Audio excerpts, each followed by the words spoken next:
Let's talk about rhetorical analysis this week. What is rhetorical analysis and how it's going to help you with with an understanding of the text, um, and with a clear understanding of and with a clearer understanding of rhetorical analysis, you'll be able to understand a piece of text in terms of its persuasions and then effectiveness of writing as well. So there are so many different elements that come into play when we talk about rhetorical analysis, and we'll be looking at at the writer, the authenticity, the other rhetorical devices, the audience, and the context and things like that. And based on that, we will evaluate the effectiveness of a piece of a text, or could be an image or an art. So each and every piece of text, as I'm saying, is not only written in words but can also be a visual. So based on those rhetorical devices and elements, we can discuss the effectiveness of the text. Okay, so that's why rhetorical analysis is always important in terms of for critical reading, and also examining the rhetorical situations and means of persuasion, and then rhetorical strategies. So let's talk about what rhetorical situation is. Talking about rhetorical situation, we need to know about the writer. Who is the author?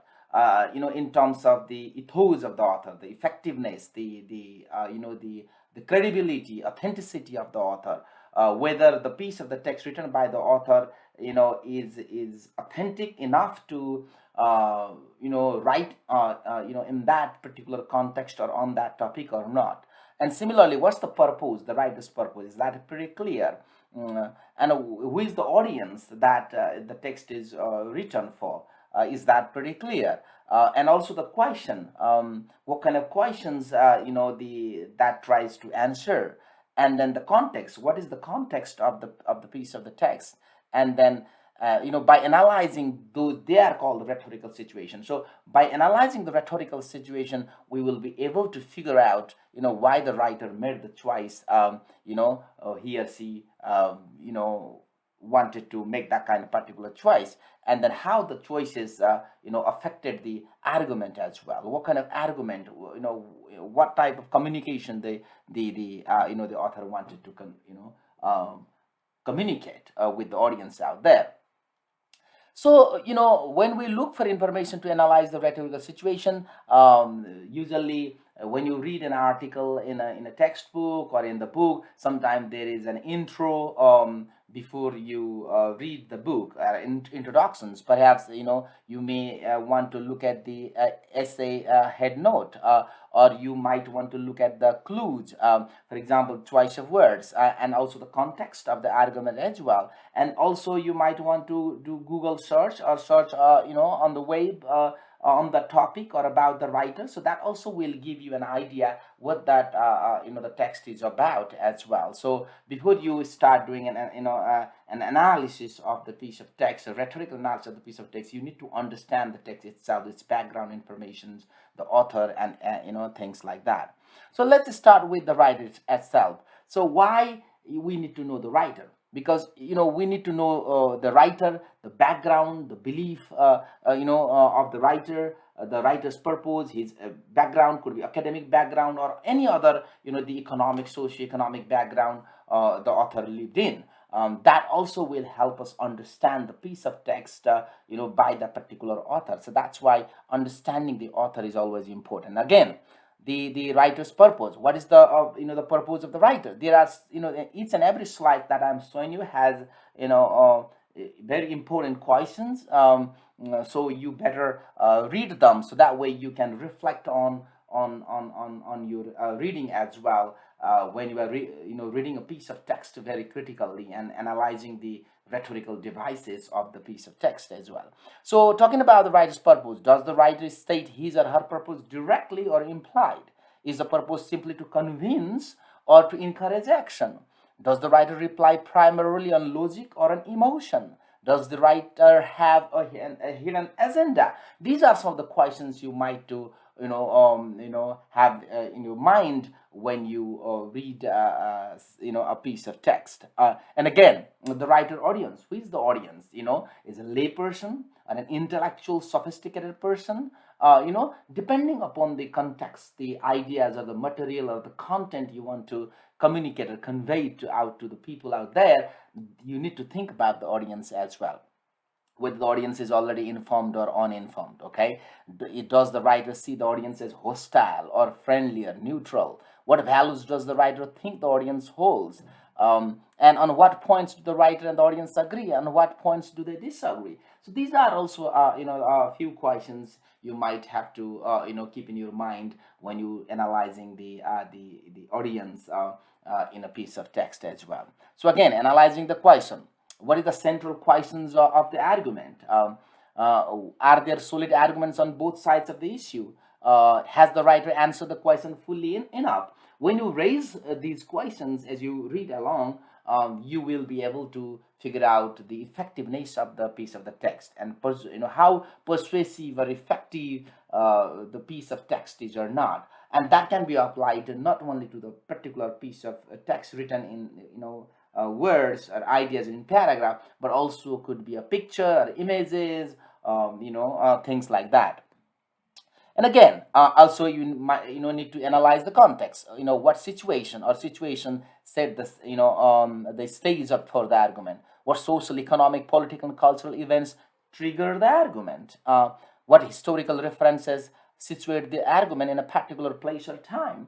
So for that you might have to do a little bit of web search, based on the topic, on the context, on the piece of text that is written on the particular topic, or the writer. You have to do a little bit of a search there. And again, so talking about the means of persuasion, there is a rhetorical triangle. You might want to bring in this rhetorical triangle, the elements of rhetoric, to discuss the effectiveness of the piece of text as well, which we have already discussed. So I'm not gonna repeat myself in my videos previously. You can go back and take a look at. So logos, pathos, ethos, are three different important elements, the Aristotelian rhetorical elements. You can bring into play as you read the text as well. So based on that also, you will be able to figure out the effectiveness of the piece of text. So rhetorical strategies, there are the 3-4 different stages you want to take a look at to discuss the effectiveness of the piece of text. You want to make sure the thesis, the claim, the argument is pretty clear or not.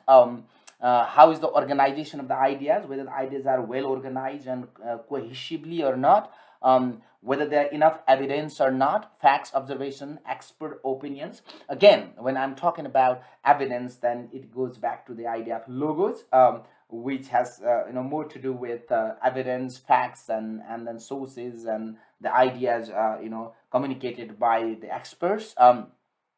And then stylistic techniques. Sometimes the author uses the very stylistic techniques like simile, metaphor, allusions, parallelism, repetitions, rhetorical questions. Those are some of the elements the author used for the effectiveness of the writing as well.